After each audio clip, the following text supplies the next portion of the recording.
Hey, friends, it's good to be back with you today. I hope it's warmer and drier where you are because today, here south of Nashville, it's pretty cold outside and pretty wet outside. So that's why I'm cozied up in here with you today. And so today, I'm going to share a little bit about my story with you. I don't talk about myself very much. I don't usually feel comfortable talking about myself, but I'm doing a lot of uncomfortable things these days, as I've mentioned before. And so I'm starting to learn how to get really comfortable with being uncomfortable. And the more I do it, the less uncomfortable I am with being uncomfortable. So, one of the other things I find is I'm becoming less afraid to do other things that I used to be afraid to do because of how I thought it would make me feel. And so now that I've lost all of you, I'll go ahead and jump right in with a big splash. So, my story is really one of fairly humble beginnings. And I guess the reason I felt uncomfortable with sharing any of my stories because I didn't think that my story was all that remarkable. But the more people that I tell it to, the more I feel like, maybe I'm wrong. I don't know. You guys be the judge of that. But I didn't grow up with money. I didn't grow up with any kind of guidance that I recall about um, about money specifically. And growing up, my family didn't really have that much. We didn't have a lot of money. Um, we had a lot of debt, and it was a constant struggle to make ends meet. As a matter of fact, I remember this one story when I was growing up that it was winter time, and I remember that we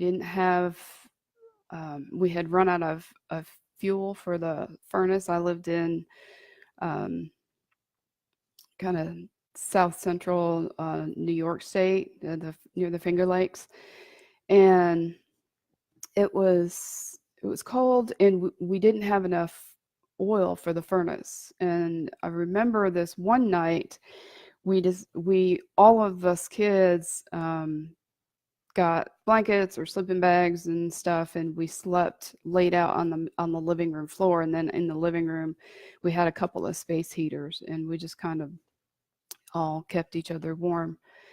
um, and that story, I don't know why it sticks in my head. It doesn't seem like it's all that I mean, it didn't seem like at the time like it was that big a deal. It was just, what it was. But anyway, then I kind of grew up and moved away after I graduated high school. And at that point, I was just an average person, just surviving in the world like everybody else. I was just doing the best I could. Um, I remember, working some minimum wage jobs, and that was fine. We did the best we could. And um, after graduating high school, I didn't go straight to college. I had decided to get married right out of high school. And I told my mom, I said, Mom, I promise I'll eventually go to college. And I remember her being disappointed, that I wasn't going to college because I think she saw herself in that situation and thinking, I got married instead of going to college, and I never went to college. So I don't want that to happen to you. And but I did go to college eventually when I was 23. And but starting out, like I said, I got married right out of high school, so newly married, working a minimum wage job.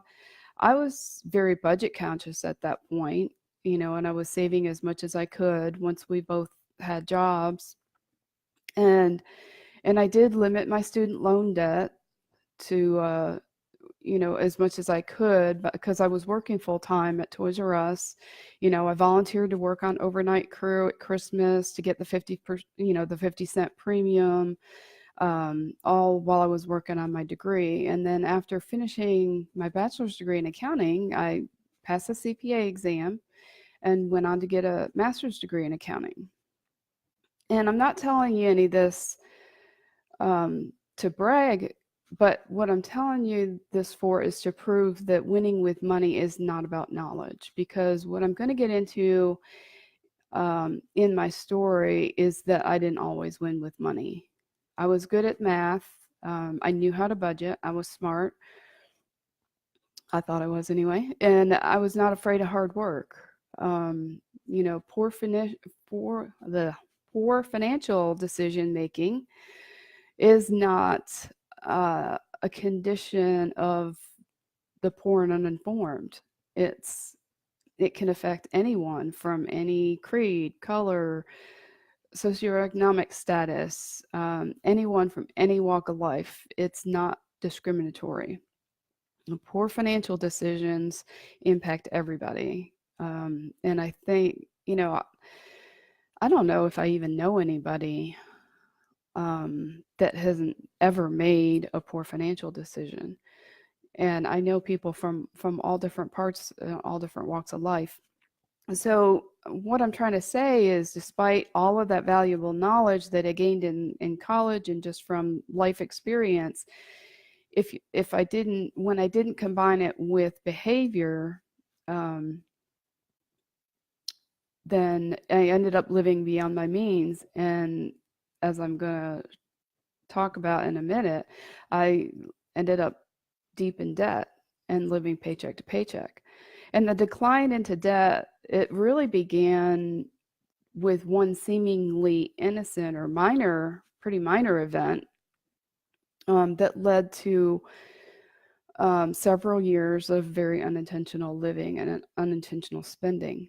You know, a lot of relationships have one saver and one spender. And in my first marriage, I was the saver. You know, we weren't making a whole lot. You know, he was working as a mechanic at Caterpillar, and I was I was working at Toys R Us, not making much more than minimum wage at the time. But we were saving money each month. And looking back, I guess we weren't necessarily on the same page as far as, you know, what that we were saving was going to go toward. You know, I was saving money to buy some new furniture. We were living in a single wide trailer at the time, and I thought, you know, I'd really like, you know, I had hand-me-down furniture, and I thought, you know, it would really be nice to have some new furniture. And so that's what I was saving the money for. But he came home one day, and he's, you know, had in his head that, or he had seen this dirt bike, or heard about this dirt bike that was for sale, and it was supposedly a good deal, and he wanted to take advantage of it. And we had the money in the bank, and he was like, you know, can I do this? And I was like, no, absolutely not. That's my furniture money. But he wore me down, apparently, because I ended up giving in, and we ended up using that money to buy a dirt bike. Um, you know, I think I resented him a little bit after that. Um, you know, because and I really, and my heart really wasn't into the saving thing. You know, I guess in my head, I came to the conclusion that there wasn't really any point to sacrificing to save money if he was just going to blow it on his next toy. So that kind of led to a long slide down a very slippery slope into a pile of debt and really bad spending habits. I figured if he was going to spend money, I was going to spend money. And, you know, once you get into that habit, sometimes it's hard to get out. You know, your brain is used to, if you have an urge to spend money, you spend money. And so I kind of had trained my brain to live that life of spending.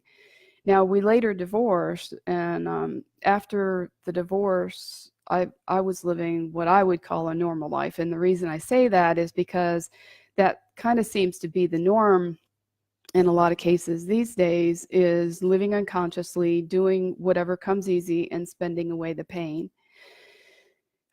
So as a result of that, I continued to rack up debt. as I lived beyond my means, like many Americans do, there's I said on the last Facebook Live about almost 80% of Americans are living paycheck to paycheck. And what I can tell you about that era of my life after I got divorced was that I was living like there was no tomorrow. When I look back, it was almost like I wasn't even thinking about the future. I was just making it day to day, and I was just doing what felt good. And I won't go into it on this one. I'm sure it'll come out in other places as I talk more about what got me here and what brought me here and that journey. But I'll just say I did a lot of things during that time of my life that I'm definitely not proud of, and it was the result of really living an unintentional life. And looking back on it, I still really feel a lot of shame about how I lived during that time. How I managed my money, how I managed my life. Um, but after a few years of that unconscious living, I woke up, and that it was when I landed a new job, and I had to move to a new city in order to take that job. And I realized that I didn't have the money to pay the movers, and I was out of credit. Um, I didn't have anybody that I knew that could help me move. And so I ended up borrowing the money from a friend to pay the movers. And at that point, I think I knew that something had to change, and I had to start getting my life back in order. So when I met my second husband around 2001, I had really returned to living within my means. I had taken some steps to sort of curb those bad habits, but I was still deep in debt. And once you get into debt, it does take a little while and a lot of intentionality to get out. And I was still living paycheck to paycheck. By that time, I had cut a lot of my expenses. I eliminated unnecessary expenses like cable. I didn't eat out much. I didn't spend money that I didn't have. I had quit those habits, and that was really through willpower. Um, it was just knowing that I had to make a change, that I couldn't continue living like that. So I was really back on a path of conscious living and spending. Um, and I had, you know, done all these things, but it would be a kind of a long journey to reverse the damage that I had done. Now, fortunately for me, my second husband was a saver, and that was tough for me at first because there was some stuff that I still wanted to spend money on. I mean, my weakness is clothes and shoes. I also like the house to look nice and have pretty things around. So, but he was very different, and his ideas about spending money were very different. He had great financial habits. He was good at saving money. It wasn't a struggle for him to save money because that's how he grew up. But unfortunately, that led to a lot of disagreements that we had about money. And so the first year of our marriage was a doozy. I'm telling you, I did not think that we were going to make it. As a matter of fact, we almost didn't. I remember a lot of heated discussions around our finances, and I remember one that ended in a discussion about divorce. He didn't understand why I liked to shop because he hated it, and he didn't understand how I could want to go shopping for something as boring and uninteresting as shoes and clothes. I mean, he didn't. I mean, you had to drag him to the store to buy that stuff. So his idea of spending money was more on experiences, concerts and football games and things like that. Um, and mine was more about stuff. because I didn't have a lot growing up. Now, if that's the reason, I don't know. Um, but here I was with Mr. Right, literally, a man that I really felt madly in love with, a man that proposed to me just after 6 weeks of dating, thinking, gosh, how has it come to this? Here we are, um, you know, just less than a year ago getting married, and now we're talking about divorce. What can we do? So we calmed down and we talked through things, and we started working together on our financial goals and our habits.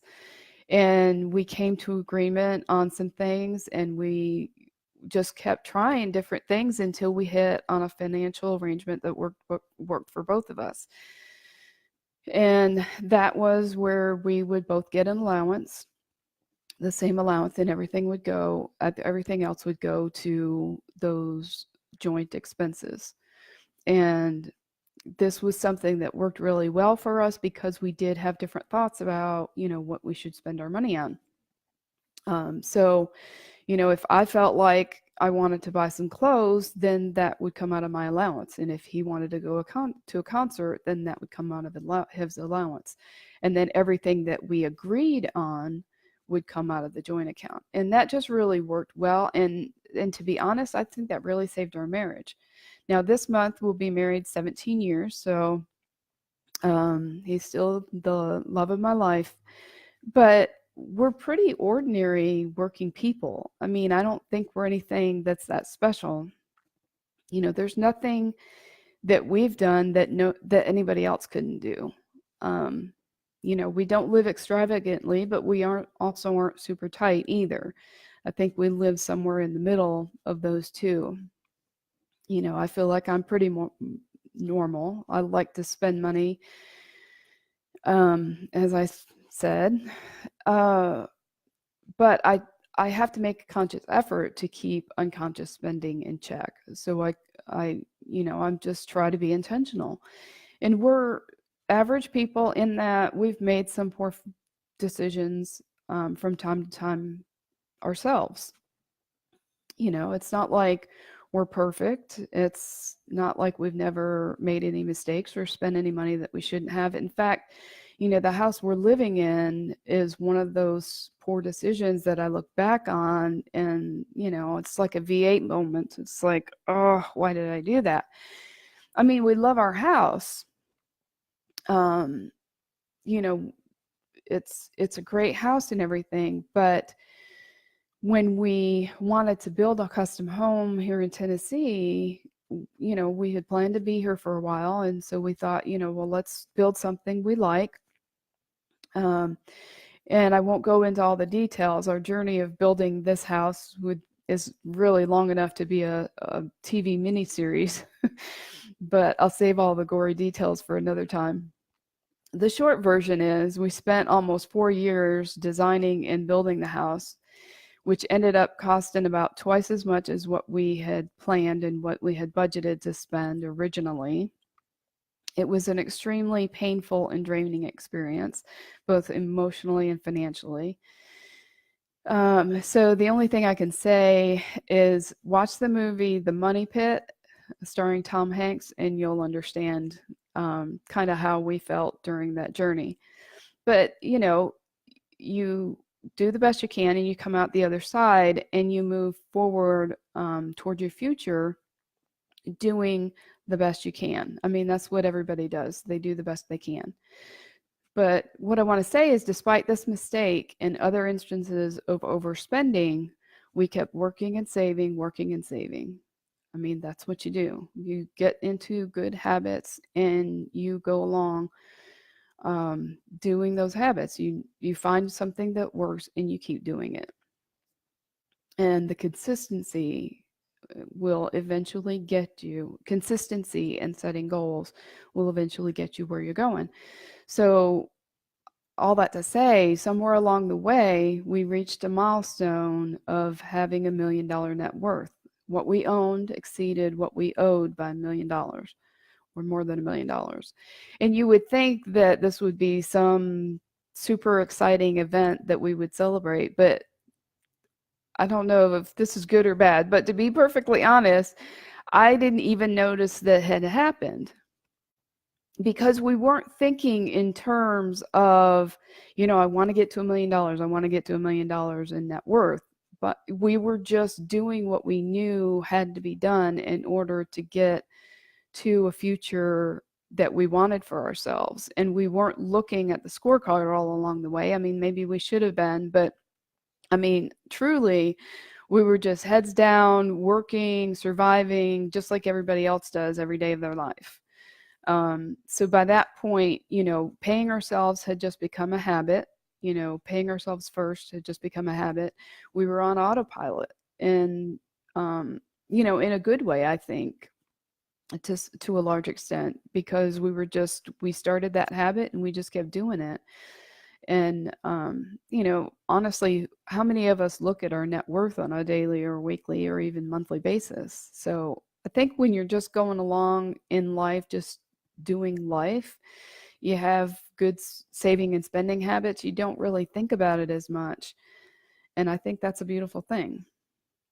So I think the key to this milestone, I think, are a few things. God definitely worked in our lives and gave us many blessings and looked with favor upon us. And my faith has really strengthened over the last few years, particularly when we were building this house. Hard work for sure. We both worked hard. We both, showed up every day. I don't know if either one of us has ever called in sick in the last 10 years, but we established habits that guided our saving and our spending behavior. And one of our best friends was compound interest. There's a quote that I love that I'll paraphrase. Some people attribute it to Albert Einstein, but other people say, compound interest wasn't around when he was, so who knows? But it basically goes like this: compound interest is the eighth wonder of the world. Those who understand compound interest earn it, and those who don't understand it pay it. So that's a lesson that we definitely can testify. Compound interest is definitely a big factor in meeting our goals or achieving our goals. And so hopefully I haven't lost any of you by now, but the reason that I decided to talk about this today is that I really just wanted you to understand that anyone is capable of doing what we have done. This year we decided to retire. Some of we decided to retire from our traditional jobs. We're absolutely loving our lives right now, and we're truly living our dreams. I could have never imagined us doing this. I mean, if you had asked me when I was in debt and living paycheck to paycheck, if you had predicted this, I would have just laughed out loud. I mean, I would have laughed hard. But we're living our dreams. And my husband's dream was to enjoy full-time retirement. My dream has always been to start my own business. So I started a business. I'm still building it. I started a business to help women just like me overcome stress and anxiety about money. I'm committed to sharing my knowledge and my experience to help those women become a millionaire too. So if you're tired about stressing about paying the bills every month, if you're tired of living paycheck to paycheck, if you avoid looking at your finances, if you want a future for yourself and your family that you're proud of, if you don't want to be a burden to your children when you get older, if you want to show your kids and other young people in your life how to be financially responsible and be an example of what's possible, I'm telling you, You totally can. I mean, if I can do this, anybody can do this. If you're thinking right now that, I don't have the willpower, I don't have the discipline to do what you've done, then you're wrong. I don't have a lot of willpower and discipline either. I mean, I still struggle with losing weight or, sticking to my exercise habits or, not buying something on Amazon that I don't need. But, um, if I can do it and I don't have willpower and discipline, then there's no reason that you can't. And if you're thinking, I've tried this before and I didn't succeed, so what? You know, there's how many times in our lives have we tried something that we've never done before? When you weren't born knowing how to walk and you did that, you didn't do that before the first, taking your first step. Willpower and discipline works for some people just like diets work for some people. For other people, because of the underlying beliefs we might have around money, because of beliefs about ourselves that we have, white knuckling it just doesn't do the trick. And, I've said before that 20% of your finances is about having the right knowledge, and the other 80% is about your behavior. And the knowledge is really the easy part because you can, I mean, these days you've got the internet, you can go out and find article after article about how to manage your finances. So you can gain the knowledge. Controlling your behavior is really the more difficult part. And all that comes down to is managing your mind. If knowledge is power, then managing your mind is a superpower. And it comes down to this. In order to manage your money, you need to manage your mind. And I can teach you how to do that. I'm teaching people how to do that right now in my program. So, I'm going to put in the comments a link to book a free mini session with me. And so if you want to get started on this journey, then I would just say click on the link and book a mini session with me and find out more. What happens in a mini session is we have a conversation about the financial challenges you're facing. I coach you and I give you a tool that you can implement right away, whether you work with me or not. If you decide it's a good fit, I'll tell you how we can work together. You really have nothing to lose. I mean, it's free. It's just 45 minutes or so of your time, and you'll come away with some good insight and a strategy that you can implement in your life. So let's get you on your way to a brighter future.